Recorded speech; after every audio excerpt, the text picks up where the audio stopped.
So if you want to achieve your goals, don't focus on them. That goes against everything we've ever said about goals, right? Everyone ever talks about goals is you pick out what it is you want to do, you set your goals, you write them down, you stay focused on them, you check your list over and over again, you come back to it, and that's how you achieve your goals. Well, I have learned over the course of my life and watching other people and studying other things that is not the way to achieve goals. We all talk about setting goals, but we don't talk that much about how do you actually achieve goals. So I started learning this lesson with my first girlfriend in life. I used to look at this girl and think every day, I would love for Lysandra to be my girlfriend. But I was young and I was afraid, so I didn't go say anything to her. Well, one day I'm standing on the playground during recess. I don't know where the courage came from, but I decided today is the day. I wasn't going to wait another day. I turned to my buddy, John Statura, and I said, John, go ask Lysandra to go with me. So he goes walking over to her and he poses the question. Her little group of friends giggles. She says something back. He comes walking back to me and he said, Reggie, Lysandra said if you weren't her to be your girlfriend, you've got to ask her yourself. I thought, I'm in 6th grade. I sent my best man. What does she want? Well, there was no way I was going to ask her myself, so I continued to think about her for the rest of that school year. Summer break came and I thought about Lysandra Johnson every day of summer break. The next year was 7th grade. At my school, you had a different class every hour and lockers between classes. Well, first hour, I had wood shop. First hour, Lysandra had home economics. At my school, you're allowed to change one class as long as the class you're moving out of met at the same time as the class you're moving into. So I walked in the principal's office, said I'd like to change from wood shop to home economics. I walk in the home ec room. There are 22 or 23 girls in this classroom, one boy named Jurgen Kuhn, and now me. I asked a girl named Tara Bergamini to move over so I could sit next to Lysandra Johnson, and that day I asked her to go with me myself. She said no.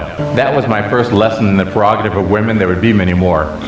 But to make a long story short, Lysandra did end up becoming my girlfriend for 2 weeks and 3 days later in that school year. But I tell that story because that's the first time in my life that I can say that I purposely focused on the part that was in my control and ignored the part that was outside of my control.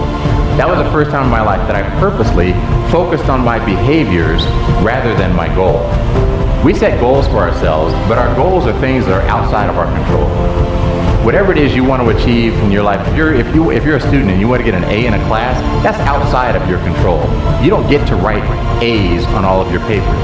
You have a teacher who's going to grade those papers. You have a teacher who's going to give you assignments. Somebody else is setting the curriculum. Somebody else is grading you. You don't control what your grade is. If you want to be the world's best salesman, you don't get to make all the sales yourself. You don't get to do both sides of the transaction. You got to recruit customers into your life. Goals require you to have the participation of other people. Therefore, they are outside of your control. So if you spend too much time focusing on your goals, you never achieve them. Behaviors, by contrast, are things that you alone can do. It doesn't take a parent, a teacher, a coach, a friend, a neighbor, a spouse, a child. It doesn't require anyone else. You alone can do behaviors. And behaviors are the things that you focus on in order to achieve your goals. You know, and look at the situation with Lysandra Johnson and I. When I was focused on my goal, which was to have this girl be my girlfriend, I couldn't speak to her if I was walking past her in the hallway.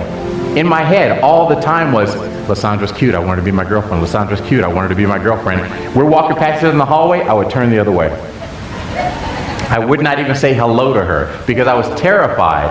All I could think about was my goal. When she told my friend John, if Reggie wants me to be his girlfriend, he's got to ask me himself, I heard yes. So I stopped thinking about the goal. The goal had already been achieved. I came back to focusing on my behaviors. Once I started focusing on my behaviors, I figured out what class she had in first hour. I learned the rules at our school about changing classes. I went to the principal's office talking to adults, saying, hey, listen, I got to change classes. I got a girl to catch. I walk in the home ec room, a room full of girls. I was afraid to talk to one girl. Now there's a room full of girls. And I was like, ladies, I'm here. I asked Tara to move over so I could sit next to Lysandra, and she did. I had a little swagger to me because I heard yes. And when I heard yes, I stopped focusing on the goal and I started focusing on my behavior, and I got myself in a position to achieve my goal. Well, she said no at the time, but later she said yes. But I learned years later when I look back and I thought about that, I thought that's really the model for what happens in life. It's a metaphor. If you think about what we all go through with, say, weight loss. We're all on a diet at one point or another. I'm on one now, involuntarily. My wife has put me on one. But we're all on a diet at one point or another.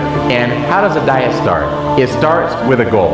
You say, I want to lose 10 pounds by the end of the year. Okay, that's great. You have a goal.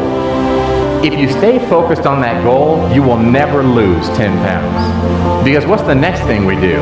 We go from our goal to the scale. We say, okay, I'm going to step on the scale. Scale, please tell me if I've lost any of these 10 pounds. I haven't lost any pounds. I gained a pound. Okay. And we keep coming back to the scale, and you go through a week where you eat well, you're exercising, you're drinking a lot of water, you're doing all the right things, and you get on the scale and you gain weight, you quit the diet. If you focus on your goal, you won't achieve it. Instead, you have to focus on your behaviors. Your behaviors are what are in your control. You control the food that you put in your mouth. You control the liquids that you put in your mouth. You control how much exercise you do. You control how you feel about the weight that you are. You control how you feel about the amount of food that you're eating. You could either be feel deprived and miserable. Oh my God, this is the worst thing in the world. I'm eating less than I used to eat, and I'm starving all the time. I feel miserable. I can't believe I'm on this diet. It's awful. Or you could say, you know what, I'm proud of myself. I'm eating less than I used to eat. I had this instead of that. I feel good. I know that if I keep this up, when I get on the scale is going to tell me something good. If the scale doesn't tell me something good right now, I know that if I keep this up, I'm going to get where I'm going. Right now, we treat the scale as if the scale is an oracle sent down from God to tell us about ourselves. If you focus too much on your goal, if you focus on what it is you weigh, then you're never going to achieve your goal. You have to focus on your behaviors. Think about our kids. We have goals for our kids. We want our kids to be responsible. We want them to be mature. We want them to work hard in school, to work hard at their extracurriculars, to hang out with the right people. We want them to be engaged. We want all these wonderful things for our kids. And because we want these things for them, and because we focus on those goals for them, we spend most of our time as parents being agitated. Why are you doing that? I told you not to do that. Get over here, do your homework. What? You're only one page in. I told you to get your homework done. And we spend all our time fussing and fussing and fussing because these kids won't do what we have in mind for them in terms of our goals. We are focused on our goal. If you focus on your goal, you'll never achieve it. You have to focus on your behaviors. Behaviors are things that are in your control solely. So you can't control what your kids do. You can control your reaction to your kids. You control rewards. You control consequences. You control your consistency.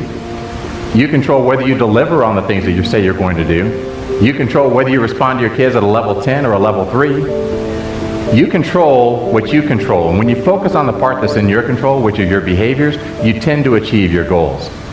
So how does this work? The way that I do it in my life, when I set a goal for myself, I make a goal and I'll say, whatever it is, I want to lose 10 pounds.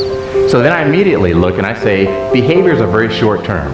I only believe that I can control my behaviors for 7 days. That's it. So when I set a goal, I say, what can I do today that's going to help me get closer to that goal? What can I do tomorrow that's going to help me get closer to that goal? And what can I do this week that's going to get me closer to that goal? If you want to achieve your goals, don't focus on them.